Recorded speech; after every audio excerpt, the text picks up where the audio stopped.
ओम नमो भगवते वासुदेवाय। महाभारत की कथाओं में प्रसंग है देव सभाओं का कथन और स्वर्गीय पांडु का संदेश। वैशंपायन जी कहते हैं, जन्मेजय देवर्षि नारद के उपदेश सुनकर धर्मराज ने उनका बहुत ही स्वागत सत्कार किया। विश्राम के पश्चात फिर उनके पास उपस्थित होकर धर्मराज ने यह प्रश्न किया, देवर से, आप सदा सर्वदा मन के समान पर्यटन करते रहते हैं और ब्रह्मा के बनाए विभिन्न लोकों का दर्शन करते रहते हैं। आपने कहीं ऐसी या इससे अच्छी सभा देखी है? कृपा करके बतलाइए। धर्मराज युधिष्ठिर का यह प्रश्न सुनकर देवर्षि नारद ने मुस्कुराते हुए मधुर वाणी से कहा, धर्मराज, मनुष्य लोक में ऐसी मणिमयी सभा मैंने न देखी है और न तो सुनी है। मैं आपको यमराज, वरुण, इंद्र, कुबेर एवं ब्रह्मा की सभाओं का वर्णन सुनाता हूं। वे लौकिक तथा अलौकिक कला कौशलों से युक्त हैं। सूक्ष्म तत्वों से बनी होने के कारण एक एक सभा अनेक अनेक रूपों में दिखती है। देवता, पितर, याज्ञिक, वेद, यज्ञ, ऋषि, मुनि आदि उनमें मूर्तिमान होकर निवास करते हैं। देवर्षि नारद की बात सुनकर पांचों पांडव और उपस्थित ब्राह्मण मंडली उन सभाओं का वर्णन सुनने के लिए अत्यंत उत्सुक हो गई। उन्होंने हाथ जोड़कर प्रार्थना की कि आप अवश्य उन सभाओं का वर्णन कीजिए।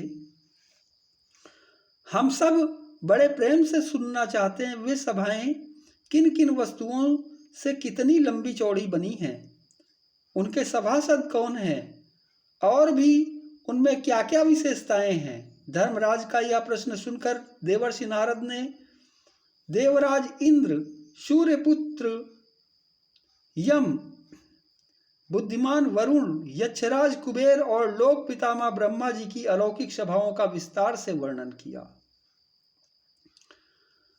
जन्मेजय दिव्य सभाओं का वर्णन सुनकर धर्मराज ने देवर्षि नारद से कहा, भगवान आपने यमराज की सभा में प्रायः सभी राजाओं की उपस्थिति का वर्णन किया। वरुण की सभा में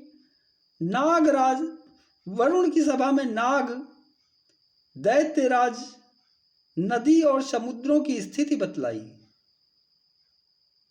कुबेर की सभा में यक्ष, राक्षस, गंधर्व, गुह्यक और रुद्रदेव की उपस्थिति भी हमने जान ली। आपने यह बतलाया कि ब्रह्मा जी की सभा में ऋषि, मुनि, देवता और शास्त्र पुराण निवास करते हैं। आपने देवराज इंद्र की सभा के देवता, गंधर्व और ऋषि मुनियों की गणना भी कर दी।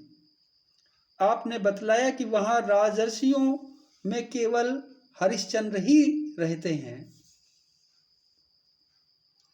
उन्होंने ऐसा कौन सा सत्कर्म, तपस्या अथवा व्रत किया है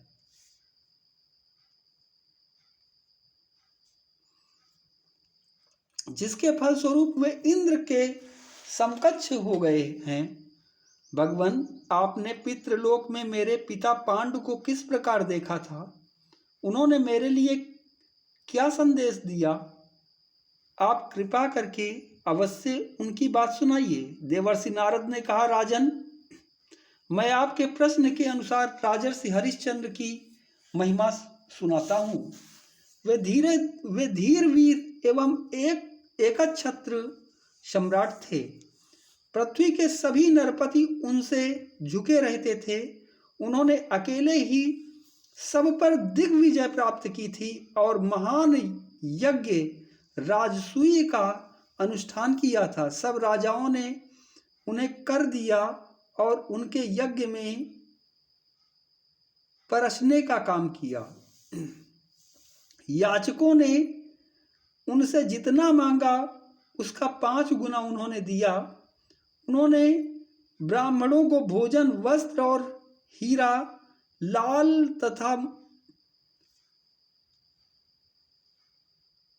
मुंह मांगी वस्तुएं देकर इस प्रकार प्रसन्न कर लिया कि वे देश देश में उनके बड़प्पन की घोषणा करने लगे। यज्ञ के फल एवं ब्राह्मणों के आशीर्वाद स्वरूप हरिश्चंद्र सम्राट पद पर अभिषिक्त हुए। जो राजा राजसूय यज्ञ करता है, संग्राम में पीठ दिखाए बिना मर मिटता है और तीव्र तपस्या के द्वारा शरीर का परित्याग करता है, वह देवराज इंद्र की सभा में सर्वोच्च स्थान प्राप्त करता है। युधिष्ठिर, आपके पिता पांडु स्वर्गीय हरिश्चंद्र का ऐश्वर्य देखकर विस्मित हो गए। जब उन्होंने देखा कि मैं मनुष्य लोक में जा रहा हूं, तब उन्होंने आपके लिए यह संदेश भेजा, युधिष्ठिर, तुम्हारे भाई तुम्हारे वश में हैं, इसलिए तुम सारी पृथ्वी जीतने में समर्थ हो। मेरे लिए तुम्हें महान यज्ञ राजसूय करना चाहिए।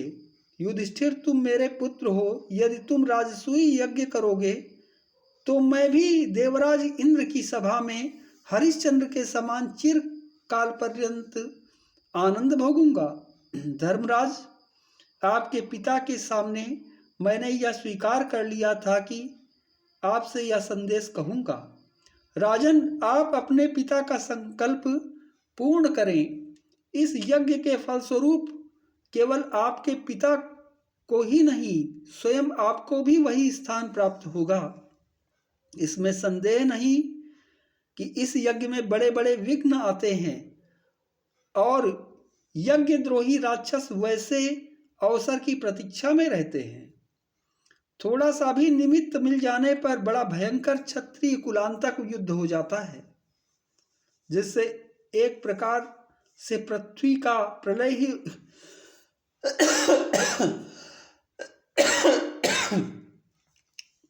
प्रलय ही उपस्थित हो जाता है। धर्मराज, यह सब सोच विचार कर अपने लिए जो कल्याणकारी समझिए वही कीजिए। सावधान रहकर चारों वर्णों की रक्षा करते हुए उन्नति और आनंद प्राप्त कीजिए तथा ब्राह्मणों को संतुष्ट कीजिए।